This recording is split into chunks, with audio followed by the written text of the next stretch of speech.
Berger, cientista alemão, queria ser astrônomo, mas o encontro com a morte o levou a uma mudança de rumo radical. Ele decidiu estudar medicina com o propósito de inventar uma máquina capaz de espionar o cérebro humano para investigar, sabe o quê? A telepatia. Ele não era um viajante da maionese. Teve um motivo para isso, conforme você vai ver aqui. Hans Berger nasceu em Neuss, no interior da Alemanha. Em 1891, aos 18 anos, mudou-se para Berlim para seguir carreira em matemática com o objetivo de se tornar astrônomo. Adiou esse plano para passar um tempinho no serviço militar, na artilharia, quando ocorreu um evento sobrenatural que mudou subitamente os seus planos. Durante o treinamento militar, o cavalo de Berger empinou. Ele caiu bem na frente da roda de um canhão de artilharia que parou no último instante. Berger escapou da morte certa. Olha o tamanho das rodas de um morteiro da Primeira Guerra.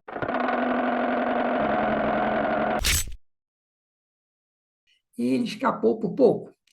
Naquela mesma noite, ele recebeu um telegrama de sua família, que não o contactava há quase um ano. A iniciativa foi de quem? Da sua irmã, que era bem próxima a ele, e tinha sido tomada naquela manhã por um sentimento de que algo terrível havia acontecido com ele. Ele convenceu sua família da necessidade de fazer contato com urgência, o que motivou o envio do telegrama. Naquela época, ainda era usado o telégrafo com fio, o único jeito de mandar uma mensagem urgente em dois locais. Ao saber do motivo do telegrama, Berger ficou obcecado com esse incidente. Ele interpretou como se fosse uma conexão mental entre ele e sua irmã. Anos depois, ele escreveu em seu diário: foi um caso de telepatia espontânea em que, em um momento de perigo mortal, transmiti meus pensamentos. Depois de concluir o serviço militar, ele tomou a decisão de mudança de carreira. Ao invés de matemática e astronomia, migrou para a medicina como ponto de partida para compreender o cérebro, concentrando sua carreira em psiquiatria e neurologia. Hans Berger obteve seu doutorado em medicina em 1897, na Universidade de Jena, uma das mais antigas da Alemanha. Aí atrás você vê um dos prédios dessa enorme universidade. Ele passou a integrar a equipe de psiquiatria clínica de um hospital psiquiátrico sob a direção do célebre psiquiatra Otto Binswanger. Em 1918, Berger foi para o cargo de Binswanger no hospital, onde permaneceria por 40 anos até o fim da sua carreira. Berger passou a investigar o funcionamento do cérebro usando eletrodos. Como resultado da guerra, havia muitos pacientes com fraturas cranianas, buracos cobertos só pela pele. Parecia uma boa ideia usar esses pacientes como cobaias para experimentos com eletrodos, usando estimulação do córtex motor. Mas Berger fez nova descoberta e não precisou mais recorrer a fraturados. Desde 1925, Berger passou a detectar ondas cerebrais empregando o aparelho de eletrocardiograma, que ele modificou para registrar as ondas cerebrais. O primeiro exame bem-sucedido ocorreu em 6 de julho de 1924, quando Berger observou pequenos movimentos no galvanômetro em um jovem paciente chamado Zedel. Berger descobriu que era possível registrar as fracas correntes elétricas geradas no cérebro humano, sem a necessidade de crânio aberto. Usando seus filhos como cobaias, ele conseguiu registrar as ondas no papel, em um aparelho que denominou electro... Fala aí para mim, em alemão. Elektroencephalogramm. Ele descobriu que o cérebro emitia duas frequências de ondas, que ele chamou de alfa e beta, como são conhecidas até hoje. Os experimentos de Berger eram realizados em seu tempo livre e em total sigilo. Ele nunca mencionou o que estava fazendo para seus colegas, nem admitia visitas em seu laboratório. Por que isso? No Centro de Psiquiatria da Universidade de Jena, onde trabalhava, Berger era repudiado por seus colegas que não o consideravam um verdadeiro psiquiatra por preferir o estudo da fisiologia cerebral às consultas clínicas. O medo de ser ridicularizado talvez explique por que ele manteve suas experiências em segredo. Em Jena, essa bela cidade universitária aí atrás, Berger levava a vida doméstica relativamente feliz, casado com uma assistente da clínica, a baronesa Ursula von Bülow. Eles tiveram 4 filhos, Klaus, Ruth, Ilse e Rosemarie. Berger conduzia seus estudos nas horas vagas, por ter que priorizar seus deveres administrativos no cargo de direção que ocupava. Seus aparelhos ficavam instalados em um pequeno anexo ao lado de seu escritório. As experiências prosseguiram por mais 5 anos, quando ele decidiu publicar seus resultados em uma prestigiada revista especializada. Ele publicou 14 artigos entre 1929 e 1938 sobre os resultados de seus experimentos. Por ter publicado em alemão e ser um sujeito desconhecido no resto do mundo, os achados de Berger não tiveram repercussão por 5 anos, até 1934, quando foram descobertos por dois grandes fisiologistas ingleses, Lord Edgar Adrian e Sir Brian Matthews, ambos da Universidade de Cambridge, e por Herbert Jasper, dos Estados Unidos.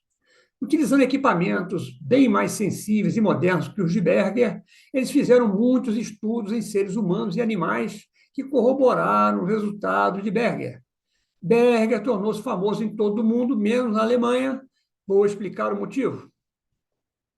Em 1936, a comissão do Nobel incluiu Hans Berger como cogitado para receber o prêmio.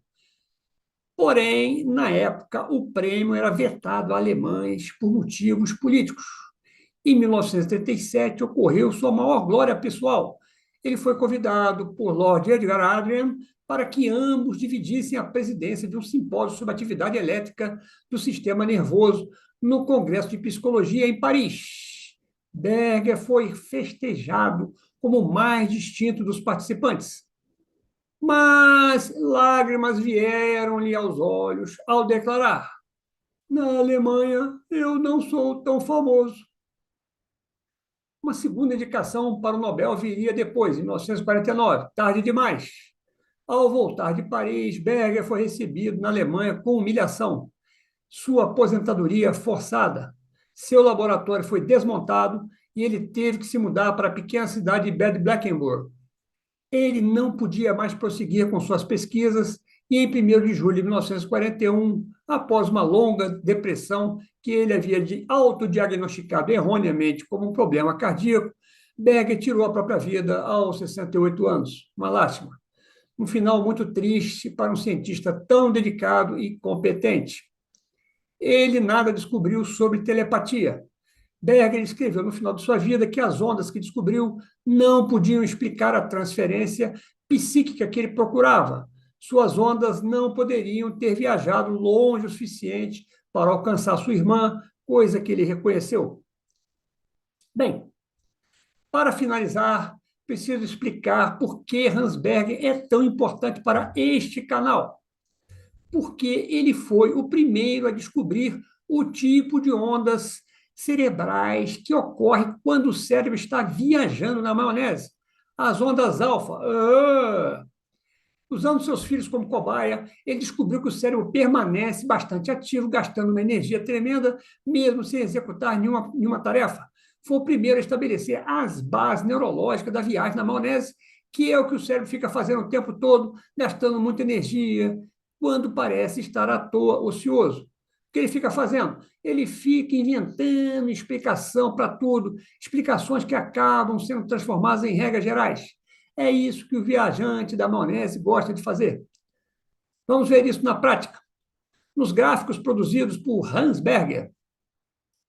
Nesse gráfico aí, na parte de cima, as ondas alfa desaparecem quando a pessoa abre os olhos e vê a sala ao seu redor. Nesse estado em que a atenção está ligada, é quando surge o outro padrão, padrão beta. O padrão alfa da viagem na maionese reaparece quando os olhos voltam a se fechar e a pessoa novamente relaxa. Na parte do meio, as ondas alfa desaparecem durante o esforço mental para calcular algo. Enquanto está calculando, o padrão muda para beta.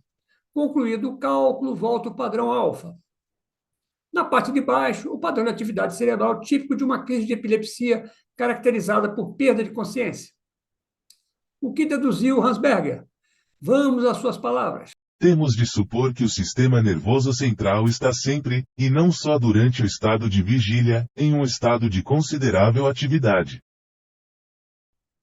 Suas ideias foram ignoradas, mesmo depois dos anos 70, em que se tornaram rotina métodos de investigação do cérebro, usando a tomografia de pósitrons, conhecida como PET, e a ressonância magnética. Muito tempo se passou e ninguém acreditou que o cérebro viajava na maionese com tamanha intensidade. Hans Berger estava à frente do seu tempo. Tudo que ele descobriu foi trabalhando sozinho, sem a ajuda de ninguém, e ainda tendo que inventar um instrumento de sua pesquisa, o eletroencefalógrafo, com que ele identificou os padrões de ondas alfa e beta. Esse cientista extraordinário poderia ter contribuído ainda mais caso sua carreira não tivesse sido prejudicada pela descrença de seus colegas e por um ditador lunático.